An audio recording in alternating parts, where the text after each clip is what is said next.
Hey there, friends. Welcome back to Second Star to the Left. I'm Michelle, and this is my daughter, Billy. Hi. And here's where we'll share board game reviews, ramblings, and a few wrong turns along the scenic route.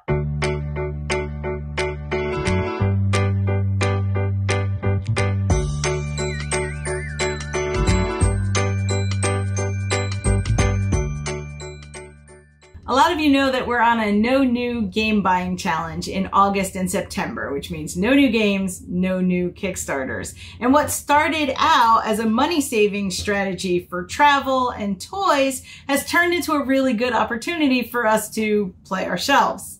We've been doing pretty well so far. We haven't bought any games. We haven't backed any Kickstarters. I am absolutely certain that there are stores and websites that are wondering where we are and if we're okay. I'm sure they're going to start sending messages soon. I won't lie, some days are much tougher than others, and I am worried that we're going to miss out on some great games that we might not be able to get, but there's a good reason we don't need to buy any games right now. This is my Unplayed Game Shelf.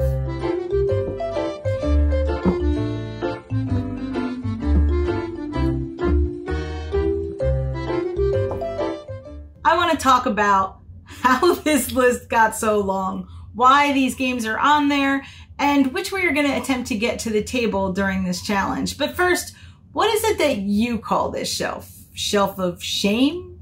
Shelf of opportunity?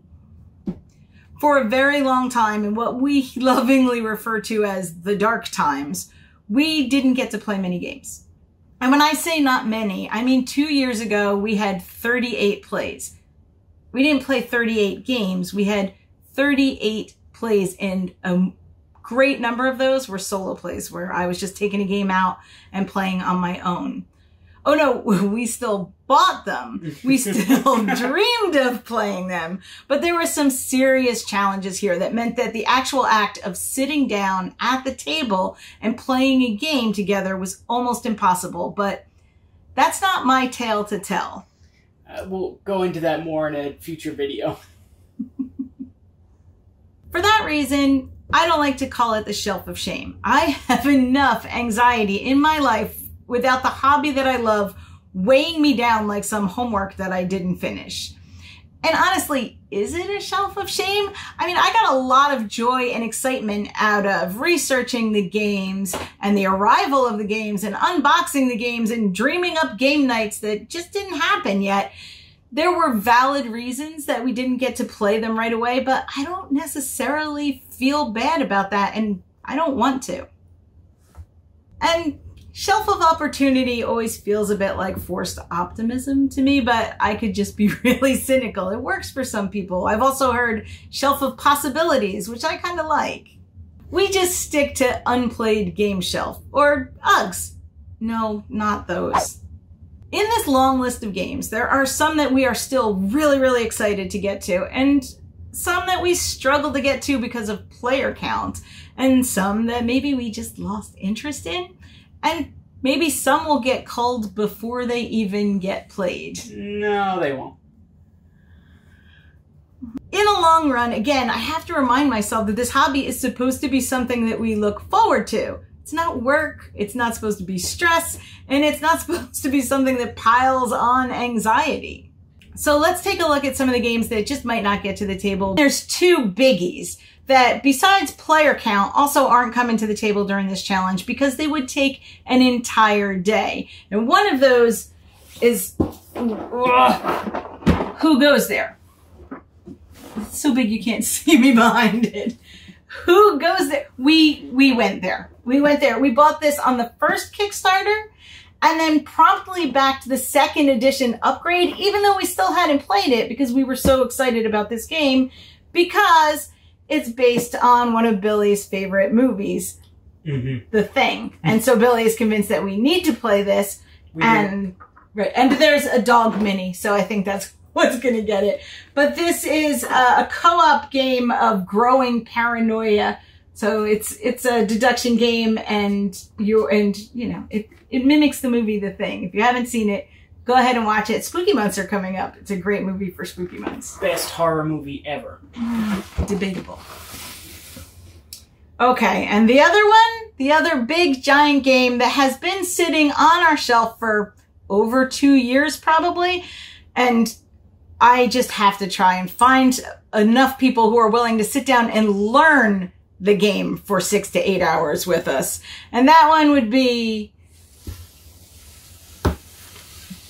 Twilight Imperium. And I know that a lot of you have this on your shelf too. We're actually really excited about this game. We think that we're going to love this game, but it just feels so overwhelming that most of the time we do not have the mental energy or the player count to play this. And I know that there's a 2-player variant of this as well. I'm not sure I want to spend 6 hours to play the version of the game that isn't quite as good. So we're hoping that we can get people together and play this one in the future. But it's not going to be during this 6-week challenge. It's just not. We're not going to cull any of these bigger games either because they're still dreams. They're still imagined game nights where we don't have anxiety about having a large group of people around a table. We definitely want to play these. These aren't on the cull list because we can still say that the reason we didn't play them is player count. That's not always true for all of them. Then there are some games that are just on the shelf because they're newer. They just got here within the last month or so, and I don't think those deserve to be ever put on a shelf of shame. I'm not sure what the time limit is between when you get a game and when it gets put on that shelf, because obviously you can't play every game the exact moment that it comes in, especially if you buy as many games as we were buying. So some of the newer games that we have are Atlantis Rising, Awkward Guests, and 2 of the Everdell expansions. And we'll talk about those a little bit later, but I would never consider them shelf of shame games. And again, I don't really like considering any of these shelf of shame games. This list also includes games that we might just never play at all. Maybe we impulse bought them before we looked into them. Maybe we got really excited watching YouTube and ran out and purchased them based on someone's recommendation. Or maybe our tastes have just changed over time and we missed our window of opportunity to play them. I am not going to say anything negative about all of those games because we don't know anything about them. We have just decided that maybe we're not going to take them off the list. Maybe they're just going to get culled. No, not so much. We have to cull some of the games. No, we have plenty of storage. So what's left on the list and what do we want to include so that it feels like fun and not some kind of obligation? Given that we have a few theme weeks planned for the channel and we're going to have to play games for those, I don't want to overestimate how many of these games we're going to get to.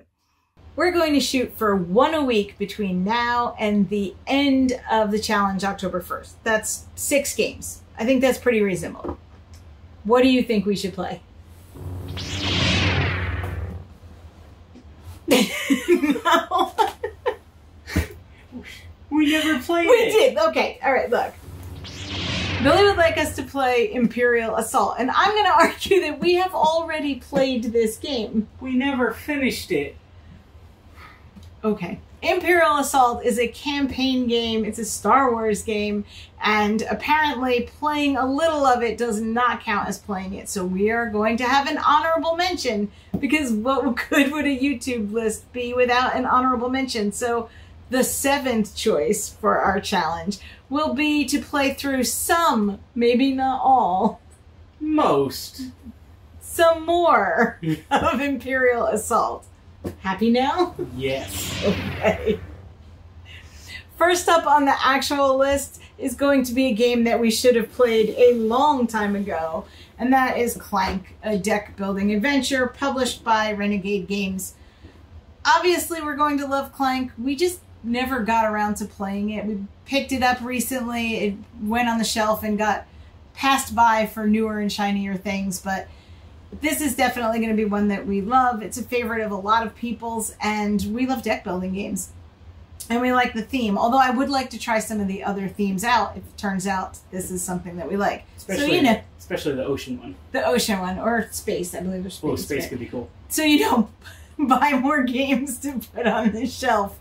But for now, this is going to be our first on the list of games that we're going to play during this challenge. Next up on the list is a game that I've been dying to play, and we will play as soon as I can make everybody sit down around a table and take this out. And that is Awkward Guests, you know, the game that killed Clue. And much like Clue, this is going to be a social deduction game. You're passing cards of information back and forth and trying to deduce who committed a murder. This one comes highly recommended, and I think this is one that I can even get our non-gaming family to play, so we're really looking forward to getting this one to the table. I don't think this will be a problem. Awkward guess, not sure why it's been on the shelf for so long. Next up is one that just showed up from Kickstarter that we've been anxiously awaiting, and that one is Terraforming Mars, Ares Expedition.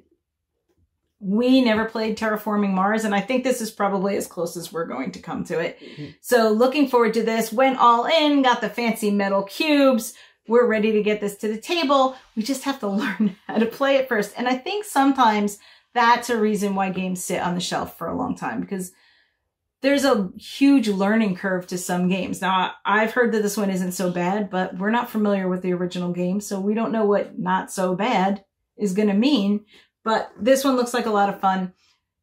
You know, collecting resources to help terraform Mars seems like a theme that's right up our alley, so we're going to do this one next.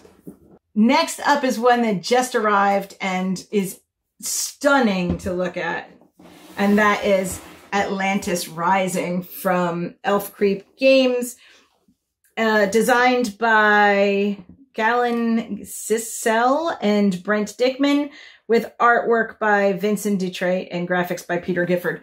This game is visually stunning. I did get a chance to demo this on Tabletop Simulator during Aw Shucks a while back and purchased it right after playing. So we have played a little, but still, again, the learning curve is what's going to be a problem. And at 2 players, you're playing multiple characters. So we'll have to figure out how to do that. But this Atlantis Rising is one that we're actually really excited to get to the table. The next 2 we count on the shelf, even though technically they're expansions, but they're expansions for games that we already love. And the first one was one of our last purchases in July before we went into no buying, and that is Villainous, Perfectly Wretched, which includes Pete, Cruella de Vil, and Mother Gothel. Now, we love Villainous. I think we're only missing 1 expansion now, but I guess that has to wait until October. But this will give us a chance to play some of the characters that we haven't played yet and to mix and match. One of the great things about Villainous is that as you're playing as a Disney villain against another Disney villain and the heroes are trying to thwart your evil plans, you can mix which villain you play from one standalone expansion to another. So we can have a pretty good tournament of opposing villains. Looking forward to getting this one to the table, as these are some of our favorites. And last on the list, we have the expansions for Everdell. We have Spirecrest, which is tucked into this big box, and Pearlbrook, which is the adorable, you know, aquatic version. Billy has not played Everdell yet, but I love Everdell, so I'm going to throw her right into the deep end with all expansions included. I don't think that the mechanics are so hard that that will prove to be much of a challenge. And I think the theme will carry us through. It's engaging, and the artwork has these beautiful little critters. We're big fans of nature theme, so this one's going to be an easy sell to get to the table during this challenge. So that's Everdell, and the last one on our list. Those are our 6 plus 1 honorable mention. It was actually really interesting going through this list, because once you eliminated the party games and games with high player count, it turns out we weren't all that excited about playing what was left on the list. And so what does that mean? Well, maybe it's just time to get rid of them, to admit that either we made a mistake buying them or that they just be better with someone else. So maybe it's just time to cull some of these games. This is what happens when you have to curate a collection by committee. You don't get a vote. You get several votes. So the reason that some of these are still on the list is because Billy won't let me get rid of them. But honestly, I think it's time to take a good look at this list and decide what we want to keep and what we don't, and what we want to play and maybe what we just don't want to anymore. And that's fine too. What does your unplayed game shelf look like? Does it stress you out? Do you feel guilty about the games that are sitting on your shelf? What are you hoping to play next? Let me know in the comments. Let me know if you think we should play a different game in the next 6 weeks. I'd love to hear from you. Thanks for watching, and if you like what you see, or you want to keep watching until we get one right, please like, subscribe, and share. As always, open tables, open minds, and play your shelves.